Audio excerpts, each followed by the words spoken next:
కరెక్ట్గా తెలవదు కానీ కొన్ని మీడియా కథనాల ప్రకారం విజయవాడ కుర్రవాడు గాదె సాయి కృష్ణ తల్లి, ఇది లాకప్ డెత్లో చంపబడ్డ గాదె సాయి కృష్ణ తల్లి తనకు కొడుకు కేసును జ్యుడిషియల్ ఎంక్వైరీ జరిపించాలి అని కోర్టులో పిటిషన్ దాఖలు చేసిందంట వాళ్ళ లాయర్ ద్వారా. ఇది నిజమే కాదా కరెక్ట్గా తెలవదు. అయితే వాళ్ళ తల్లి జ్యుడిషియరీ ఎంక్వైరీ కావాలని డిమాండ్ చేయటం వైసీపీకి నచ్చలేదు, వైసీపీ మేధావులకు నచ్చలేదు, జర్నలిస్టు సాయికి నచ్చలేదు.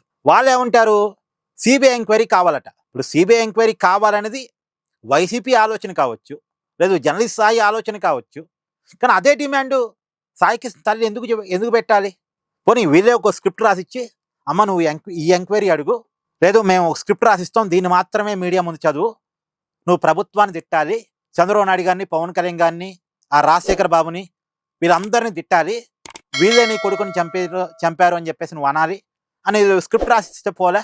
అంటే వీళ్ళ ఒపీనియన్ని ఆమె ఎందుకు చెప్తారు? వీళ్ళ ఒపీనియన్ ప్రకారం ఆమె ఎందుకు ముందుకెళ్తారు? ఆల్రెడీ నిన్నైతే ఆమె మాట్లాడిన మాటల ప్రకారం జరుగుతున్న సిట్ ఎంక్వైరీ పట్ల ఆమె సాటిస్ఫాక్షన్ వ్యక్తం చేశారు. నాగరాజుని అరెస్టు చేయడం పట్ల ఆమె తన హ్యాపీనెస్ని చెప్పారు. ప్రభుత్వం మాకు న్యాయం చేస్తుంది అని ఒక నమ్మకం ఉంది అని కూడా ఆమె చెప్పారు. నిన్న మీడియాతో మాట్లాడారు ఆవిడ మాట్లాడారు, సాయి కృష్ణ మేనమామలు మాట్లాడారు. జరుగుతున్న ఎంక్వైరీ పట్ల, ప్రభుత్వం వ్యవహరిస్తున్న తీరు పట్ల వాళ్ళు కొంత హ్యాపీగానే ఉన్నారు. బట్ వాళ్ళు హ్యాపీగా ఉండటం వైసీపీకి అన్హ్యాపీగా ఉంది, వైసీపీ మేధావులకు అన్హ్యాపీగా ఉంది. అదేంది ప్రభుత్వము బాధితులు కలిసిపోతే ఎట్లా, వీళ్ళు కొట్టుకోవాలి కదా, దీన్ని మేము రాజకీయం చేసుకోవాలి కదా అని చెప్పేసి వైసీపీ అనుకుంటుంది. అసలు వైసీపీకి ఏం సంబంధం దీంట్లో?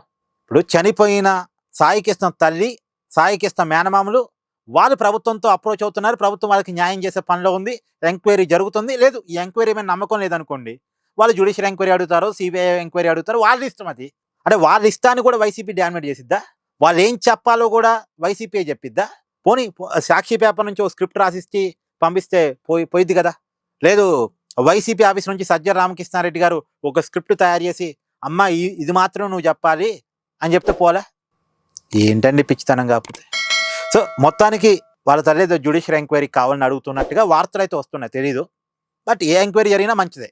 కానీ సిబిఐ మాత్రం కరెక్ట్ కాదనేది నా ఉద్దేశం. ఎందుకు సిబిఐ మంచిది కాదు అని నేను అంటున్నానంటే, మన రాష్ట్రంలో ఆల్రెడీ అనేక కేసుల్లో సిబిఐ ఎంక్వైరీ కొనసాగుతుంది, కానీ దాంట్లో ఎలాంటి మెరుగుదల ఉంది?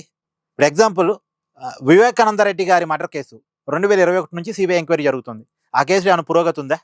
జగన్మోహన్ రెడ్డి గారి మీద 2011 నుంచి సిబిఐ కేసులు ఉన్నాయి, దాంట్లో ఏమైనా పురోగతి ఉందా? ఆల్రెడీ ఉన్న సిబిఐ కేసుల్లోనే న్యాయం లేదు, కొత్తగా సిబిఐకి చేంజ్ చేసుకోవాలి. సంవత్సరాల తరబడి ఆ కేసు మూలగటం తప్ప, ఆ కేసు పక్కన పడేయటం తప్ప ఏమీ ఉండదు సిబిఐ కోవటం. సిబిఐ కోవటం కంటే హోంగార్డ్తో ఎంక్వైరీ చేయించినా చాలా మంచిదే. ఇది నా అభిప్రాయం. మీ అభిప్రాయాన్ని కూడా కామెంట్ చేయండి. Please do like, share and subscribe this channel.